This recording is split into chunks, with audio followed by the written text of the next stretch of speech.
together. 아파트 아파트 아파트 아파트 아파트 아파트 Assalamualaikum warahmatullahi wabarakatuh. Welcome back to my YouTube channel. And today I would like to presenting my material. Firstly, I want to introduce myself. My name is Ilham Farhanul Hakim. My name is 9024-0134 and my class is 90.1A.17. I'm from University of Bina Sarana Informatika. PSDKU Tasikmalaya. And this is my topic. The first is the great maneuver of Mr. Prabowo Subianto as a president. And the second is the question word. My topic is about the great maneuver of Mr. President Prabowo Subianto. This is a profile about him. Mr. Prabowo's full name is Prabowo Subianto Joyo Hadikusumo. He was born on October 17, 1951 in Jakarta, in Indonesia. Prabowo is a member of the Great Indonesian Movement Party, or Gerindra, which he co-founded. His experience is extensive. Before his presidency, he served as Indonesia's Minister of Defense from 2019 to 2024. His deep-rooted political and military background, along his strong nationalist views, has significantly shaped his approach to leadership. Nah, this is my subtopic about him. The first is his education. The second is military service. Third is political career. Fourth is the cabinet. And next is controversial after a week. And the last is the program or his program. First is his education. Prabowo's education laid the foundation for his leadership style. His formal studies, particularly in military institutions, helped him develop discipline, strategic thinking, and sense of duty. These traits became central to his approach both in his military career and his later political endeavors. His background reflects a combination of academic learning and practical military experience, both of which have been crucial in his rise to leadership. About Mr. Prabowo in Indonesian Military Academy or Academy Militer in Magelang, Indonesia, 1974. This institution is located, of course, in Magelang, Indonesia, and is essential for training future military leaders. During his time at the academy, Prabowo developed foundational military skills and leadership qualities. The rigorous curriculum prepared him for various roles within the Indonesian National Armed Force. His education at the Academy Militer laid the groundwork for his subsequent military career. Prabowo Subianto attended the United States Army Command and General Staff College in the early 90s. This prestigious institution provided advanced education in military strategy, leadership, and operational planning. His time at the college deepened his understanding of modern warfare and enhanced his decision-making skills. The training emphasized critical thinking and the importance of joint operation. Prabowo education at this institution significantly shaped his approach to military leadership in Indonesia. Prabowo Subianto underwent training at the U.S. Army Special Forces School, commonly known as the Green Berets Training. This program focused on unconventional warfare, advanced combat tactics, and leadership skills. The training prepared him for various military operations and emphasized the importance of teamwork and adaptability of him. Prabowo's education in the U.S. contributed to his strategic approach in the Indonesian military. This experience also enhanced his credibility as a military leader. The second topic is his military service. Prabowo began his military career in Kopassus, Indonesia's Elite Special Force Unit, as the commander of Group 3. He was responsible for training and leading his team through rigorous operation. Under his leadership, this group strengthened its tactical abilities and involved a critical mission. This role allowed Prabowo to build his reputation as a formidable and disciplined leader in the Indonesian military. One of Prabowo's most significant military achievement was the successful rescue mission during the Lawrence expedition in Mapenduma, Papua in 1996.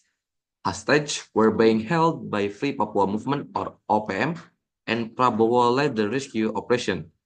His leadership and strategic planning ensured the hostages were safely brought home, marking this mission as a highlight of his military career. This operation cemented Prabowo's image as a skilled and capable military commander. Next is the about Commander General Kopassus in 1996. Prabowo's reputation and performance led to his promotion to Commander General of Kopassus. In this high-ranking role, he focused on strengthening the unit's skills and disciplines, enhancing the overall capability of Kopassus. Under his leadership, Kopassus gained a reputation as one of Southeast Asia's most respected elite force. His tenure solidified his legacy within the Indonesian military as a leader committed to excellence and effectiveness. Nah, the next topic is his political career. Following his military career, Prabowo transitions to politics in 2014. He ran for the presidency against Joko Widodo, but lost in election he initially challenged. Undeterred, he ran again in 2019, this time alongside Sandiaga Uno, though he was again defeated. However, through persistence and political strategy, Prabowo remained a key figure in Indonesian politics and eventually succeeded in winning the presidential election in 2024, beginning his term as Indonesian 8th president. In 2008, Prabowo co-founded the Great Indonesian Movement Party, known as Gerindra. This party quickly grew to be a major political force under his leadership. Prabowo's role in building Gerindra allowed him to establish a solid base of political support, which has been instrumental in his ascent to the presidency. His influence within Gerindra has enabled him to shape its policies and ensure it remains a prominent voice in Indonesian politics.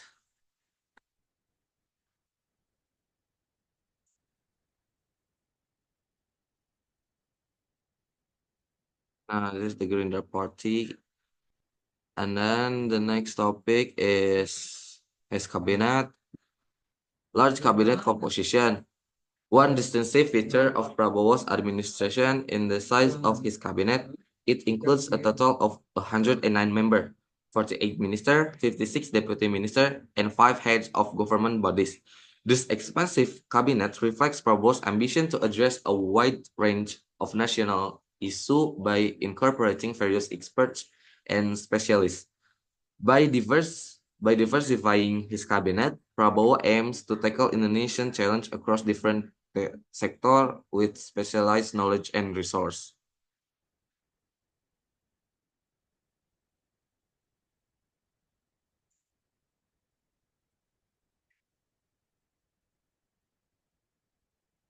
Prabowo places a high value on loyalty within his cabinet. To foster a unified approach, he requires each cabinet member to participate in orientation program. This program ensures that members understand his vision for the country and aligned with his goals. Through these sessions, Prabowo emphasized the importance of loyalty, discipline, and cohesion, setting a clear expectation that all members work together toward a shared vision for Indonesia's future. Policy development and bureaucratic restructuring.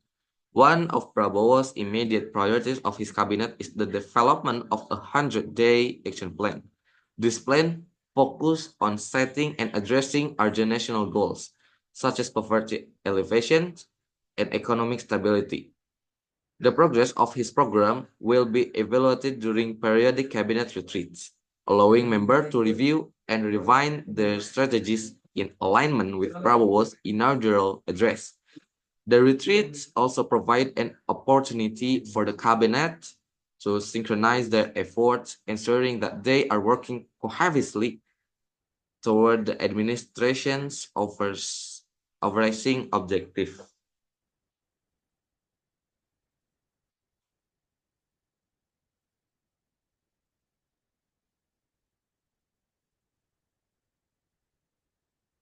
Although Prabowo administration is still in early stage, some controversial have emerged. For example, Yusril Iza Mahendra, the Minister of Law and Human Rights, publicly stated that the serious human rights violation during the events of 1998 don't qualify as a heavy human rights violation, sparking public debate. It has come to our attention that Yandri Susanto has been implicated in the misuse of official resources. This misconduct involves the inappropriate use of government assets and funds for personal gain, which not only undermines the integrity of public office but also erodes public trust in governmental institutions. We condemn such an action and emphasize the importance of accountability and transparency in public service. It is imperative that all officials adhere strictly to ethical standards and the responsible management of public resources to ensure that they serve the interests of the community and uphold the principle of good governance.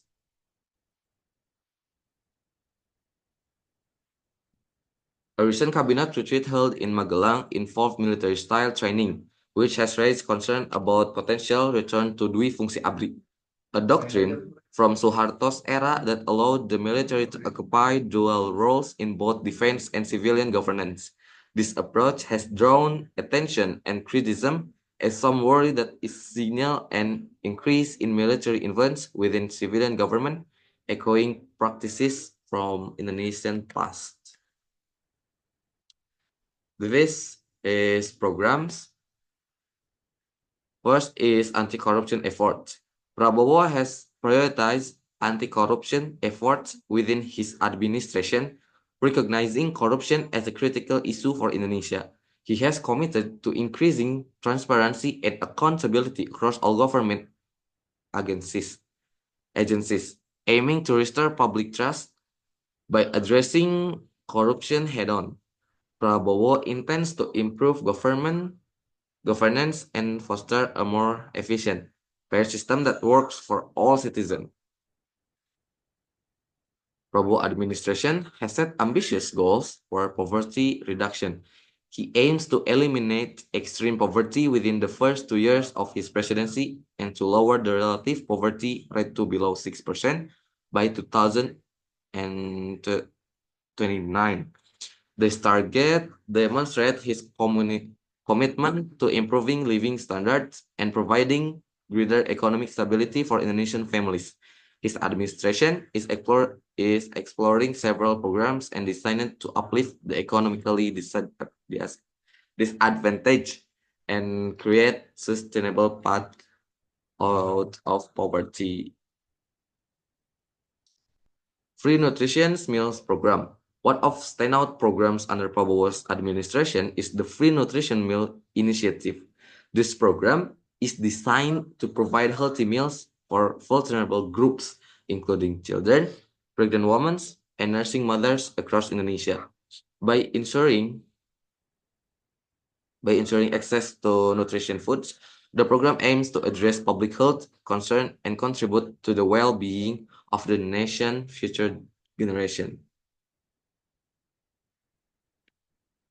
Now that's all topic about our president, Mr. Prabowo Subianto. And the second topic is the question words.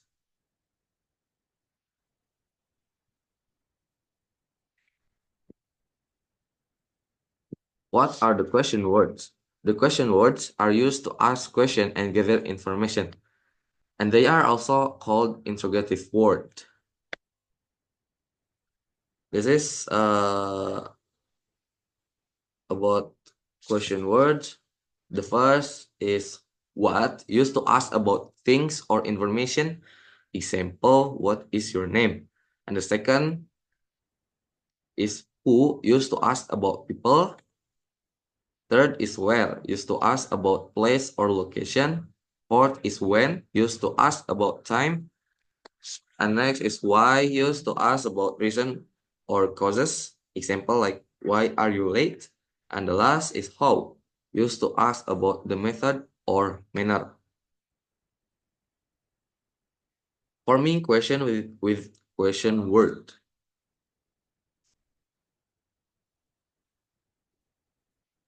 In this slide, we will discuss how to form question with question words. To make a question, place the question words at the beginning of the sentence, usually an auxiliary verb such as is, are, do, or does. Some before the subject, for example, how do you know this? We can use question to ask for facts, opinions, or preference. Another example is, what do you like to do in your free time? Now, question can be about facts, opinions, and preference. This is example about the question words. What are the main priorities of President Prabowo's cabinet? The answer is the main priorities includes economic development, national security, and social welfare. Where did President Prabowo hold his first major cabinet meeting? The first major cabinet meeting was held at the presidential places.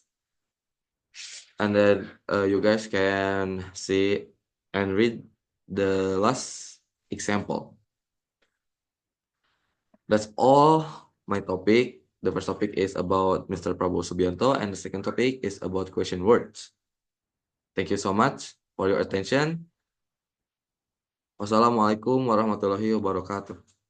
Crazy, all you gotta do is just meet me at the apatı, apatı, apatı, apatı, apatı, apatı, apatı, apatı, apatı, apatı, apatı, It's whatever, it's whatever.